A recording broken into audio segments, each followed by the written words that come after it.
Assalamualaikum warahmatullahi wabarakatuh. Konnichiwa minasan, hajime mashite, watashi no namae wa Fonkin Sulaiman desu. Soshite, konkai wa kagaku no patsu pa million ni suite setsumei shimasu. Assalamualaikum warahmatullahi wabarakatuh. Halo semuanya, perkenalkan nama saya Fonkin Sulaiman dan kali ini saya akan menjelaskan materi kimia tentang bagian per juta. Nah, sebelum kita masuk ke dalam materinya, saya ingin memberitahu bahwa materi bagian per juta ini akan saya bagi menjadi 7 bagian, yaitu yang pertama ada tujuan pembelajaran, yang kedua ada uraian materi, yang ketiga ada contoh soal, yang keempat ada latihan soal, yang kelima ada pengaplikasian sehari-hari, yang keenam ada pesan moral, dan yang ketujuh ada kesimpulan. Nah, baik, pertama-tama langsung saja kita masuk ke tujuan pembelajaran. Baik, tujuan pembelajaran dari materi kita yaitu bagian per juta BPJ atau part per million ppm adalah yang pertama untuk mengetahui apa itu bagian per juta. Yang kedua agar dapat menghitung bagian per juta dari suatu unsur. Nah baik, langsung saja kita masuk ke uraian materinya. Nah jadi apa sih itu bagian per juta BPJ atau part per million ppm? Jadi bagian per juta BPJ atau part per million ppm adalah rumus yang menyatakan banyaknya bagian zat yang terdapat dalam setiap 1 juta bagian di dalam suatu campuran. BPJ atau ppm ini digunakan bila kadar suatu komponen sangat sedikit dalam sebuah campuran sehingga digunakan satuan per 1 juta atau BPJ. Nah, jadi simpelnya adalah BPJ atau ppm ini adalah rumus yang menyatakan banyaknya suatu unsur di dalam sebuah campuran. Saking sedikitnya unsur tersebut di dalam suatu campuran, jadi dia harus dihitung menggunakan satuan per 1 juta atau BPJ. Nah, misalnya kita ilustrasikan seperti ini ya. Misalnya kita ilustrasikan seperti inilah ya.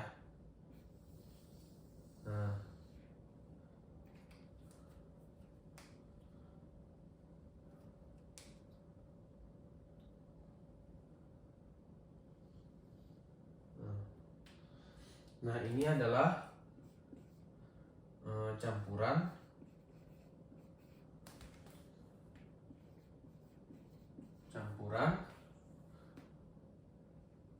dan yang ini adalah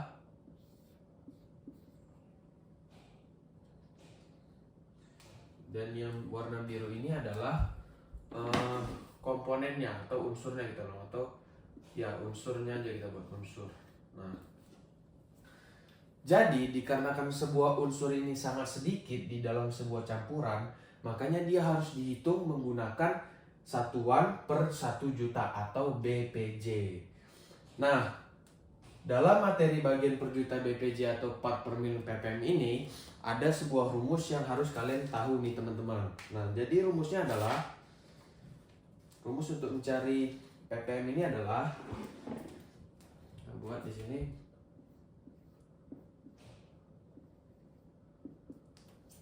ppm sama dengan massa zat dalam campuran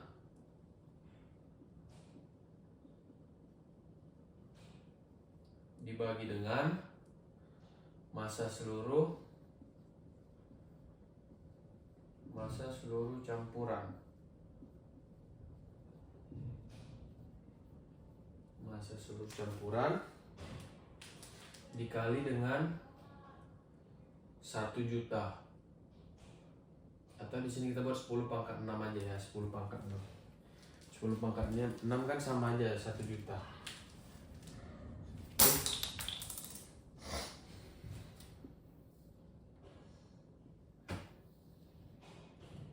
Nah, jadi ini adalah rumus untuk mencari ppm part per million. Jadi rumusnya adalah massa zat dalam campuran dibagi massa seluruh campuran dikali 1 juta atau 10 pangkat 6. Nah, baik, untuk uraian materi sampai sini aja. Langsung kita masuk ke contoh soalnya. Nah, baik, kita masuk ke contoh soal yang pertama. Jadi di soal volume total udara adalah 100 mili, maka volume karbon dioksida adalah 0,03 mili. Tentukan ppm-nya. Nah, Jadi di sini kalian nggak usah bingung ya. Pertama-tama langsung aja dulu tulis rumusnya. Rumusnya kan ppm sama dengan massa zat dalam campuran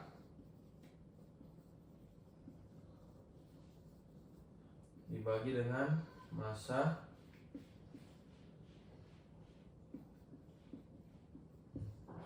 seluruh campuran dikali dengan 1 juta. Nah, baik. Jadi rumusnya adalah massa zat dalam campuran dibagi massa seluruh campuran dikali 1 juta. Nah, dari soal nih kalau kita baca ulang, volume total udara adalah 100 mili. Volume karbon dioksida adalah 0,03 mili. Nah, di sini kan udah jelas nih, volume total. Total itu kan berarti seluruh. Volume total udara adalah 100 mili. Berarti ini adalah massa seluruh campurannya. Jadi kita buat di sini. Tadi 100 mili kan massa seluruh campurannya, berarti di bawah 100 mili.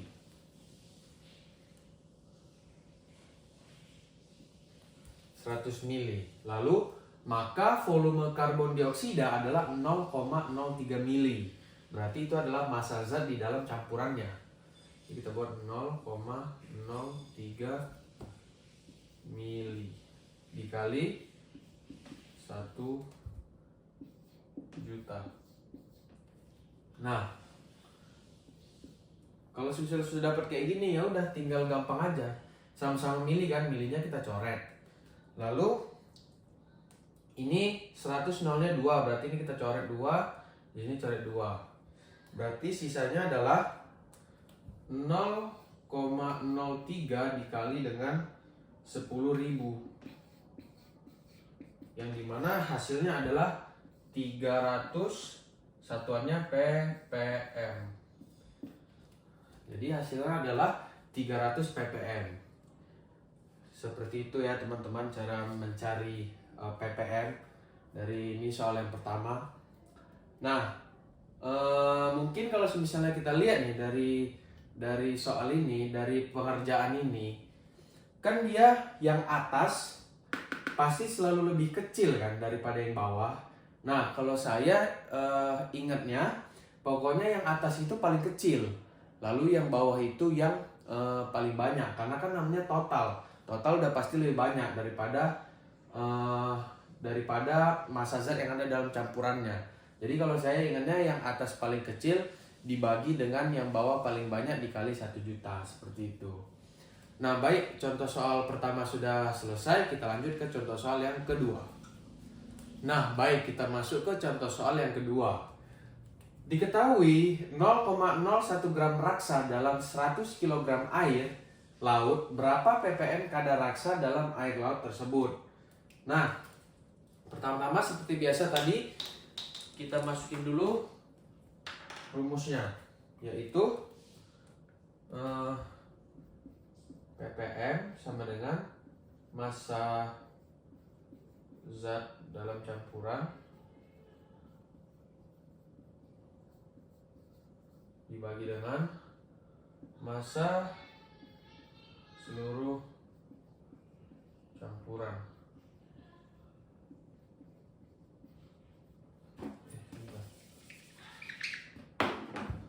Massa seluruh campuran dikali dengan 1 juta.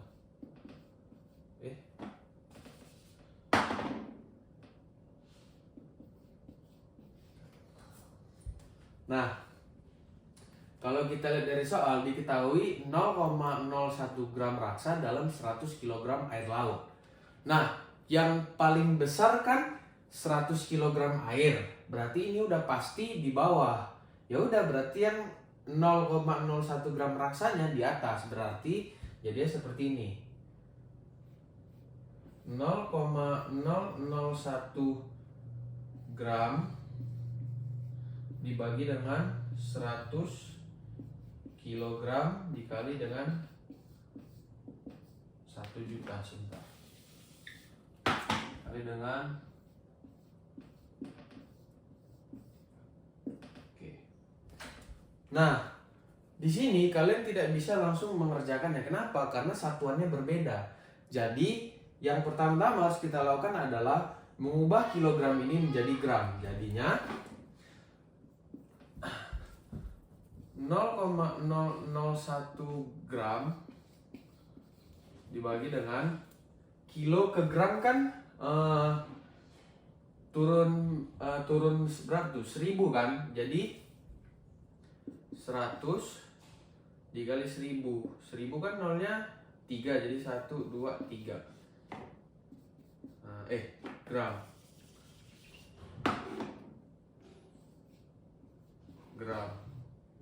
Baru dikali dengan 1 juta.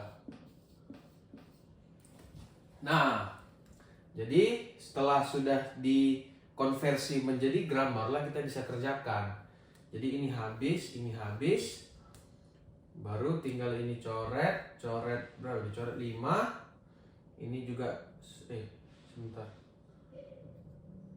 Nah, ini juga coret 5. Nah, coret 5. Berarti sisanya adalah 0,001 dikali dengan 10. Jadi hasilnya adalah 0,01 ppm. Oke. Nah, jadi ppm kadar raksa dalam air laut adalah 0,01 ppm. Nah, sebenarnya materi ini sangat gampang ya, karena memang rumusnya cuma satu dan gitu-gitu aja cara pengerjaannya. Jadi tinggal mungkin kalau semisalnya satuannya beda, tinggal dikonversi seperti itu saja sih. Nah, baik, setelah udah 2 contoh soal yang saya jelaskan, setelah ini saya akan memberi teman-teman semua 2 latihan soal untuk teman-teman kerjakan. Nah, di sini sudah ada 2 latihan soal untuk teman-teman kerjakan. Nah, soal pertama adalah dalam 200 gram larutan gula terdapat 0,02 gram natrium klorida sebagai pengotor. Berapa kadar natrium klorida dalam larutan tersebut dalam satuan ppm? Yang kedua, yang nomor 2, dalam 50 kg tanah ditemukan 0,005 gram timbal. Berapakah kadar timbal tersebut dalam ppm? Nah, mungkin teman-teman boleh pause dulu videonya sekarang untuk teman-teman kerjakan, baru setelah itu teman-teman boleh melanjutkan videonya untuk mengetahui apakah jawaban teman-teman betul atau tidak. Karena ini akan kita bahas juga. Ya, baik. Langsung saja kita bahas ke yang nomor 1 ya.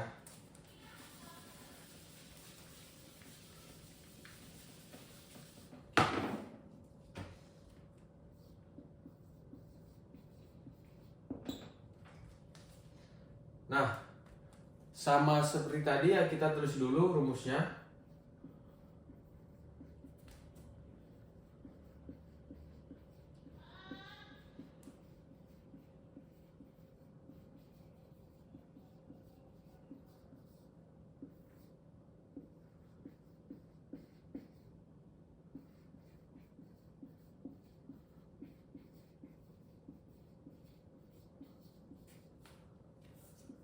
Kali dengan 1 juta. Oke. Nah, kita baca lagi ya soalnya. Dalam 200 gram larutan gula terdapat 0,02 gram natrium klorida sebagai pengotor. Berapa kadar natrium klorida dalam larutan tersebut dalam satuan ppm? Nah, di sini yang diketahui kan ini 1 sama ini. Ya udah, tinggal cari aja mana yang paling kecil dan mana yang paling besar. Yang lebih kecil kan ini, berarti ini di atas. Bisa dengan 0,02 gram dibagi dengan ini yang lebih besar, 200 gram dikali dengan 1 juta. Nah, oke. Ya udah, tinggal kita coret-coret aja di sini. Misalnya ini Udah coret sama-sama gram, tidak perlu dikonversi lagi. 0,2 kita coret, di sini 2 kita coret. Jadi jadinya adalah 0,02 dibagi 2 dikali dengan 10.000. 3 dikali dengan 10.000 ya. Nah, 2 kan bisa nih kita coret dengan 10.000, jadinya 5.000 kan. Nah, 5.000. Ya udah tinggal 0,02 dikali dengan 5.000. Yang dimana hasilnya adalah 100 ppm. Oke. Jadi sebenarnya gampang sekali ya, tinggal hanya perlu matematikanya aja yang teliti matematikanya ya. Jadi kadar natrium klorida dalam satuan ppm adalah 100 ppm. Baik, kita lanjut ke latihan soal yang kedua. Baik, kita masuk ke latihan soal yang kedua. Dalam 50 kg tanah ditemukan 0,005 gram timbal. Berapakah kadar timbal dalam ppm? Oke, kita masukin dulu rumusnya.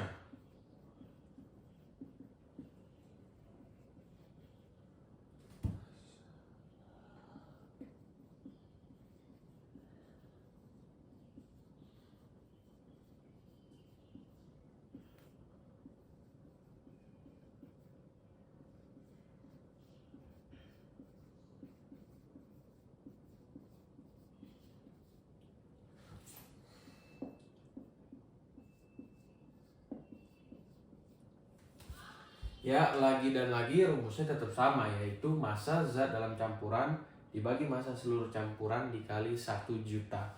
Nah, di sini kalau misalnya kita lihat yang paling kecil kan ini. Ini paling besar. Ya udah, berarti 0,005 gram itu di atas dibagi dengan 50 dibagi dengan 50 kg. Nah, tapi kan di sini dikali 1 juta ya. Maaf, dikali 1 juta. Nah, tapi kan di sini satuannya belum sama nih, ada yang gram, ada yang kilogram. Jadi yang kilogram ini harus kita konversi dulu ke gram. Yang dimana jadinya adalah 0,005 gram dibagi dengan 50.000 gram. Nah, karena ini satuannya sudah sama, tinggal kita coret. Gramnya habis. Ini dikali 1 juta ya, jangan lupa. Dikali 1 juta. Nah, 50.000, 0,4-nya kita coret. Ini juga di sini 4 0-nya kita coret. Jadinya 0,005 dibagi 5, 0,005 tadi dibagi 5 dikali dengan 100. Kan masih bisa kan, 5 sama 100 bisa sama-sama kita bagi 5, ini jadi 1, ini jadi 20 ya kan. Nah, berarti sama dengan 0,005 dikali dengan 20, yang dimana hasilnya adalah 0,1 ppm. Baik, latihan soal yang kedua sudah terjawab. Nah, karena tadi uraian materi sudah, contoh soal juga sudah, 2 contoh soal ya, dan juga 2 latihan soal sudah saya kerjakan. Jadi selanjutnya saya akan memberitahu kalian apa sih pengaplikasian sehari-hari terhadap materi bagian per juta BPJ atau part per million ppm. Baik, di sini saya akan memberitahu kalian apa saja pengaplikasian pada kehidupan sehari-hari terhadap materi kita. Nah, yang pertama kadar garam dalam air laut. Yang kedua, pencemaran udara dan air. Yang ketiga, kandungan zat aditif dalam makanan. Yang keempat, kualitas udara di ruangan. Dan yang kelima adalah industri farmasi. Nah, setelah setelah pengaplikasian pada sehari-hari, saya akan memberitahu kalian pesan moral dari materi kita. Jadi pesan moralnya adalah hal kecil pun bisa menjadi besar. Setiap tindakan kecil memiliki dampak. Oleh karena itu, kita harus hati-hati, teliti, dan bertanggung jawab dalam setiap hal. Nah teman-teman, tadi kan di awal saya sudah memperkenalkan diri saya menggunakan bahasa Jepang. Nah sekarang untuk kesimpulannya saya akan membacakan bahasa Inggris dalam bahasa Inggris terlebih dahulu, lalu saya akan menerjemahkannya menggunakan bahasa Indonesia. Nah, so the conclusion of this topic is BPG or ppm is a unit that express the amount of solute in 1 million parts of a mixture. Jadi kesimpulan dari materi kita adalah BPJ atau ppm adalah satuan yang menyatakan banyaknya bagian zat terlarut dalam sejuta bagian campuran. Nah, baik, sekian penjelasan dari saya. I hope you guys enjoyed my video dan semoga kalian semua bisa mengerti ya. Sekian dari saya. Bila ada kurang atau salah saya mohon maaf. Wassalamualaikum warahmatullahi wabarakatuh.